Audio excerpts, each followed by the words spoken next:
আমি ওনার কাছে গেলাম, ভাই আজকে একটা বিপদে পড়ছি, 500 টাকা দেন, দিয়ে দিল। এরপরের দিন আবার গেলাম, দিল। পরশু দিল, তরশু গেলে শেষা দিয়ে দিবে, একটা মাইট দিয়ে দিবে, ঠিক কিনা? কি পাইছো তুমি? প্রতিদিন 500 টাকা। বারবার কোন একটা ইস্যু নিয়ে কারো কাছে যাওয়া যায় না, এটা লজ্জার বিষয়, ঠিক কিনা? কিন্তু আল্লাহর বিষয়টা উল্টো। সুনানে তিরমিজির বর্ণনা, ইন্নাহু মান লাম ইয়াসআলিল্লাহ ইয়াগদাব আলাইহি, কোন বান্দা যদি কোনো বিষয় নিয়ে, কোনো ব্যাপার নিয়ে আল্লাহর কাছে বারবার বারবার বারবার না যায়, আল্লাহ তার উপর রেগে যায়। এজন্য আল্লাহর কাছে বারবার বারবার চাওয়ার দরকার আছে না নাই? আপনার মনের জ্বালা যন্ত্রণা পূরণ করে দিতে পারে কে? এটার নাম তাওহীদ। এক আল্লাহ কেন্দ্রিক হওয়া। সব সময় বিপদে আপদে কার কাছে যাবেন?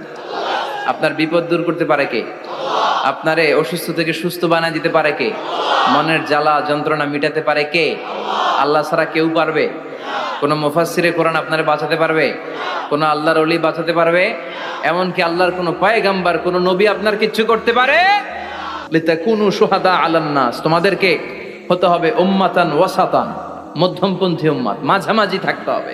কিন্তু আমরা এদেশে মার্জিনালাইজ করে ফেলি। যারা চরমনায়ের মুরিদ, অন্যদেরকে আর দেখা যাবে না। যারা সরসিনার মুরিদ, এরাই সব, অন্যদিকে যাওয়া যাবে না। যারা জামাত ইসলাম, অন্যদিকে আর যাওয়া যাবে না। যারা হেফাজতে ইসলাম, অন্য কারোর মধ্যে আর হক নাই। যারা আহলে হাদিস, এরা তো সব নিয়েই গেছে, সব হক সুন্নাহ এদের কাছে। কারো মুখের কোনো কথা এদের কাছে কোনো দাম নাই।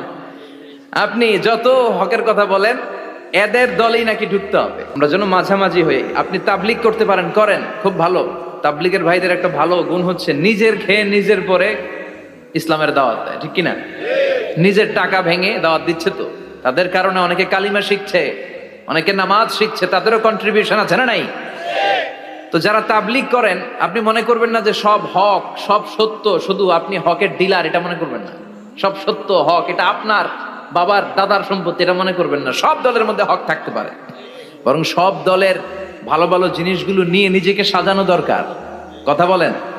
জামাত ইসলামের মতো, হেফাজতে ইসলামের মতো আন্দোলনের স্পিরিট থাকতে হবে, চিল্লা এখন ঠিক কিনা?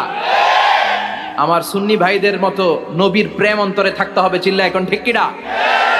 তাবলিগের ভাইদের মতো হৃদয়ে ইখলাস থাকতে হবে।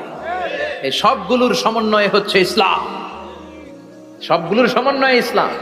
এজন্য কখনো মনে করবেন না যে আমি একদল করি তার মানে অন্য সব দল মনে হয় বাতিল, ওগুলো মনে হয় মুসলমান না, ওগুলো আমার চোখেই ধরে না। এটা ঠিক না, এটা ইহুদিদের স্বভাব। ইহুদিরা শুধুমাত্র হকের ডিলার মনে করতো নিজেদেরকে। ইহুদি ছাড়া বাকি কাউরে ওরা চোখে দেখতে পারতো না। এজন্য আমরা কি কট্টরপন্থী হব না মধ্যমপন্থী? চিল্লায় বলেন, কট্টরপন্থী না মধ্যমপন্থী? আল্লাহ আমারে যতদিন বাঁচিয়ে রাখা, আমি মধ্যম পন্থার কথা বলেই যাব, up to my death. It's my mission, it's my vision. এটাই আমার লক্ষ্য, যে মধ্যম পন্থার ইসলামকে প্রমোট করা।